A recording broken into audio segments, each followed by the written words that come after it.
Aujourd'hui, je vais aller juste visiter les 2 derniers paragraphes, à la page 2 du livre d'exercices. Ça vaut la peine de temps en temps d'aller se rappeler de ça. Ça nous dit, paragraphe 8 et ensuite 9.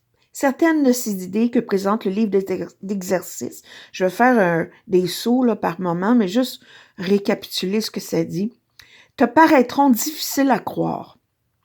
D'autres te sembleront tout à fait surprenantes. Ça n'a pas d'importance. Il t'est simplement demandé d'appliquer les idées de la manière indiquée. Il t'est même pas demandé de les juger, seulement de les utiliser. C'est leur utilisation qui leur donnera une signification pour toi et te montrera qu'elles sont vraies. Ça va être une expérience. C'est dans l'expérience que tu vas voir qu'elles sont vraies. Pas de chercher à analyser, de comprendre avec ton mental, là où ton ego vit, là. Non, non, pas du tout. Fais juste faire ce que ça te demande et laisse le reste. C'est comme les semences. Tu mets des graines dans la terre de tomates, tu t'en vas pas faire des trous dans chaque jour, voir si les tomates vont pousser. À un moment donné, les tomates vont pousser. Souviens-toi seulement que tu n'as pas besoin de croire les idées. Tu n'as même pas besoin de les accepter. Tu peux avoir même ne pas vouloir leur faire bon accueil. Tu peux avoir même la résistance. Ça n'empêche pas que leur efficacité elle sera pas diminuée pour autant. Alors, tout ce qu'il nous demande, peu importe nos réactions, utilise. Rien d'autre de cela n'est requis. Je vais faire un petit recap des premières leçons parce que dans le titre, des idées qui nous sont présentées, les leçons, là, je le fais, là, mais essaie d'être avec tantôt si ça t'intéresse. Soit avec chaque titre, tu vas voir le lien, tu vas comprendre la leçon 2, la leçon 3. Plus tu avances, surtout la 8 et la 7, tu vas comprendre les premières davantage. Pourquoi c'est ce que c'est? Alors, rien de ce que je vois ne signifie quoi que ce soit. 2, j'ai donné à tout ce que je vois toute la signification que ça a pour moi. 3, je ne comprends rien de ce que je vois. 4, ces pensées ne signifient rien. 5, je ne suis jamais contrarié pour la raison à laquelle je pense. 6, je suis contrarié parce que je vois quelque chose qui n'est pas là. Quoi? Continue. Je ne vois, 7, la leçon 7, je ne vois que le passé. 8, mon esprit préoccupé de penser passé. 9, je ne vois rien tel que c'est maintenant. 10, mes pensées ne signifient rien. 11, mes pensées insignifiantes me montrent un monde insignifiant. 12, je suis contrarié parce que je vois un monde insignifiant. Et 13, un monde insignifiant engendre la peur. Et 14, Dieu, la vie, n'a pas créé un monde insignifiant. Dieu n'a rien à voir avec tout, la tragédie, les désastres, les guerres et tout ça. Ceux qui demandent pourquoi Dieu permet ça, Dieu ne me permet pas. Dieu n'a même pas créé les corps. Dieu a créé des âmes. Dieu a créé la vie. On continue. 15. Mes pensées sont des images que j'ai faites. Va lire cette leçon encore et encore. Je n'ai pas de pensée neutre, 16. Et à 17, je ne vois pas de choses neutres. 18, je ne suis pas seule à éprouver les effets de ma vue, de ce que je vois. Et 19, aujourd'hui, je ne suis pas seule à éprouver les effets de mes pensées. Alors, on va à la leçon aujourd'hui. La leçon du jour 19.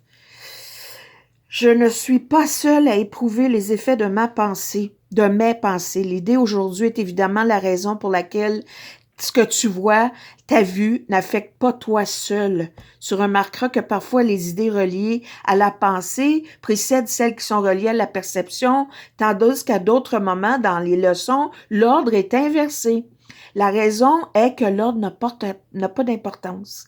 La pensée et les résultats sont simultanés, car cause et effet, grande loi de l'univers, ne sont jamais séparés.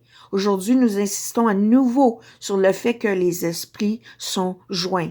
Oui, mesdames et messieurs, nos esprits sont joints. Cette idée est rarement entièrement bien accueillie au début parce qu'elle semble porteuse d'un énorme sentiment de responsabilité et qu'elle peut même être considérée comme une invasion dans la vie privée.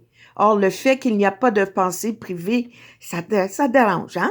Malgré ta résistance initiale à cette idée, tu finiras par comprendre qu'elle doit être vraie si le salut, la liberté ou la libération est le moindrement possible.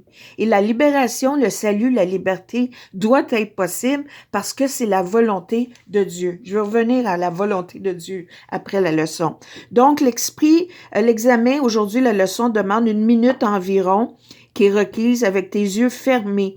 Et d'abord, tu répètes l'idée initiale et tu examines attentivement les pensées. Découvre les pensées que tu contiens à ce moment-là en les désignant par le nom, le thème, etc. Exemple, je ne suis pas seule à éprouver les effets de cette pensée au sujet de ce livre. Je ne suis pas seule à éprouver les pensées au sujet des feux à Las Vegas, à Los Angeles, etc. Je ne suis pas seule à éprouver les effets de mes pensées au sujet de mon voisin. L'exigence de faire aussi peu de discrimination que possible en choisissant les sujets. Il faut vraiment pas faire de jugement là. Il faut juste n'importe qu'est-ce qui vient vraiment à tes pensées. Puis il dit en définitive, l'absence d'ordre. Il faut pas faire d'ordre ou de jugement. Il faut juste laisser nos pensées venir, appliquer l'idée.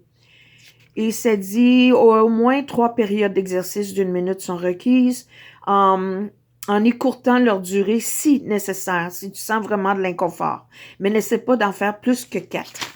Volonté de Dieu. Ça me vient souvent et ça m'est revenu encore pour me le rappeler cette semaine comme une lumière de compréhension. La volonté de Dieu, pour moi, ça représente vraiment le mouvement de la vie, le courant naturel de la vie.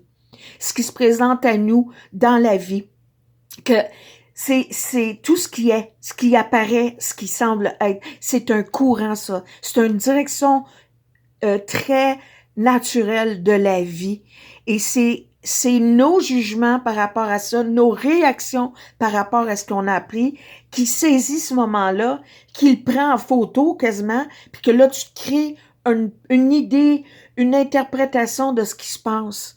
Donc, tu mets ton petit courant, toi, avec ta petite perception, c'est ça qui crée des blocages au moment, à l'instant présent, à ce qui se passe. Laisse-le passer, c'est de l'énergie, ça.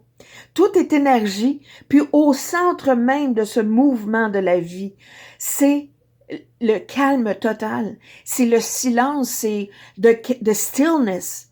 C'est comme l'œil de l'ouragan, c'est parfaitement présent, calme, silencieux et sans mouvement. Autour, c'est le mouvement de la vie, c'est la volonté, c'est le principe actif de Dieu, le principe actif de la vie. Faut pas l'interrompre, mais on l'interrompt, on fait un monde de nos pensées. Nos pensées sont électriques.